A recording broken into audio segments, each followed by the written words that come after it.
the idea of cultural appropriation.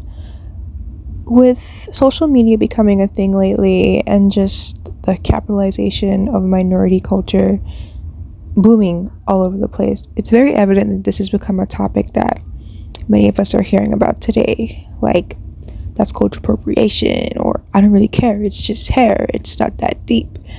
So at this lovely time of 3 a.m, I decided that I wanted to talk about it and give my opinion on the issue. So personally, well, before I go into the issue, let me just tell you a little bit about the illustration that I did before. This is how I felt that the song Meanie Mama by Childish Gambino, I felt the essence of it was, and I wanted to illustrate that. So this is what that is. Without further ado, let's talk about cultural appreciation versus cultural appropriation. To start off, let me give you a metaphor, because I know it can be hard to see something from someone else's perspective when you're only really used to seeing it through your glasses, So picture this. You're in class. It's high school, and for some reason, this teacher has decided to fixate on you and just dislikes you for no apparent reason other than you're you. And you can't change the fact that you're you because that's how you were born. So you're going along, you're cruising, and there's a project.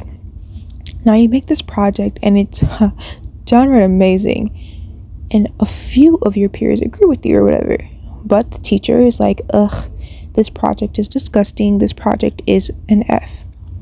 Now you're just a little mad about it, but what can you do? This teacher has proven that they haven't liked you since the literal very beginning.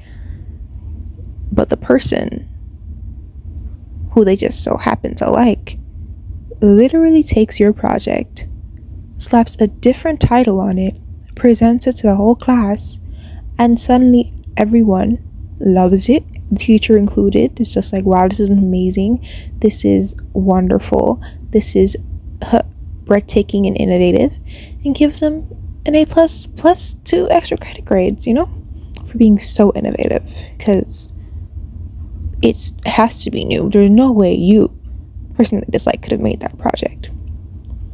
That is what cultural appropriation is. And I know what you're saying, that's so different. No, it's not. See, the teacher not liking you for you being you is your culture. It's your race, whether you're Asian, Indian, Black, it doesn't matter, because you can't control that. And the person in the class that took your stuff and got an A for it is a cultural appropriator.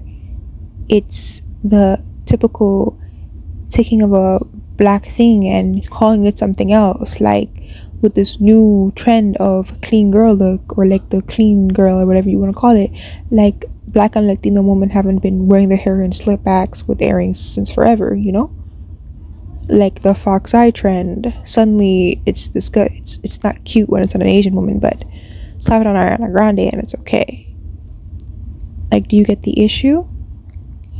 See, what could have been acceptable is you got an F on your project because the teacher didn't like you, but then the other person went up there and was like, I thought that the project was so beautiful that I wanted to pay homage to it and give you full credit. But that never happens because everything is rebranded. They take away the history and everything of it and just slap it on to some cool trend. And the fact of the matter is that when they do it, they're praised for it. They're amazing, they're chic, they're ooh la la. But when we do it, when the POCs do it, it's weird. Or in Black people's case, it's ghetto, or it's just ratchet, it's just wrong. All because of your privilege in society. So if someone were to come to you and say, oh, you're cultural appropriating, maybe take a minute to sit and listen to what they're saying instead of, I don't know, coming from out of your ass and being rude. Like, I've seen it plenty of time, and I'm not saying that all claims of cultural appropriation are true, because sometimes they're just reaching. People just want to tear people down, and they're reaching. Like, stop it. going a little too far sometimes, but as anything in our current culture, people go too far.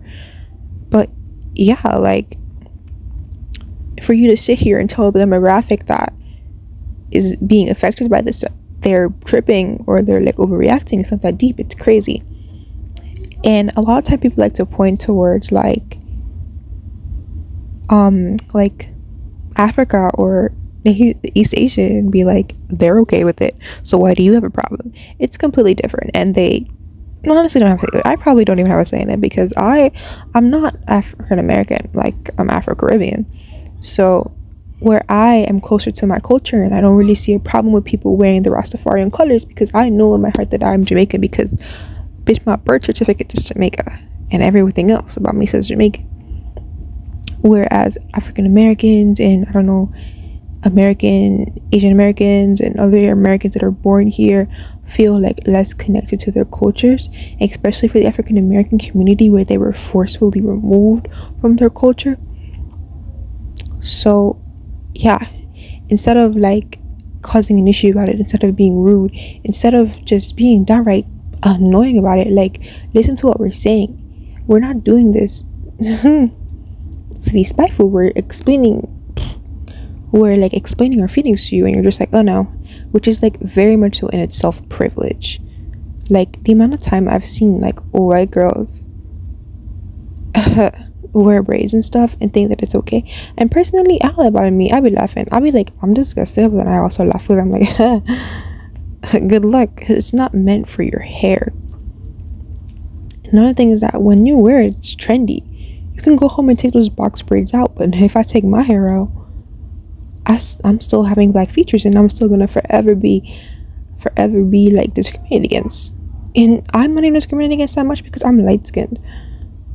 So whenever someone that truly goes through the stuff is looking at you, telling you that this is the issue and this is what you're causing, and you look at them and tell them that they're wrong, it's crazy to me. Because at least listen, because I'll sit and listen to anybody else, and to think that as a human you can't sit and listen to another person tell you about their experience is crazy to me.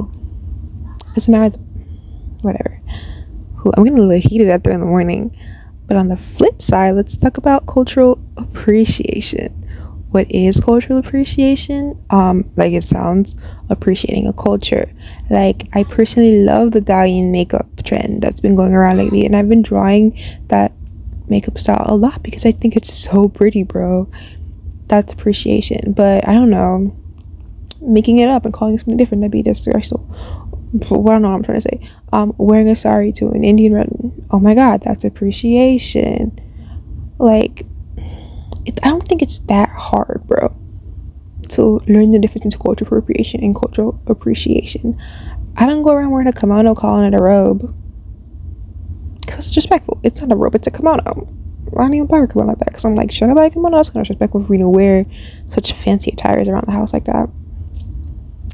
But yeah, that's my rant on cultural appropriation and cultural appreciation. Hopefully I gave you an insight on how it feels to be or foresee from our point of view.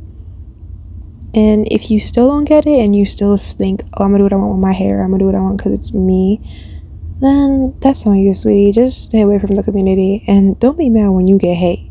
Don't be mad when Black Twitter comes for you, because oof, Black Twitter, that's where that's like the boneyard in Lion King. That's where everybody goes to die. Brutal.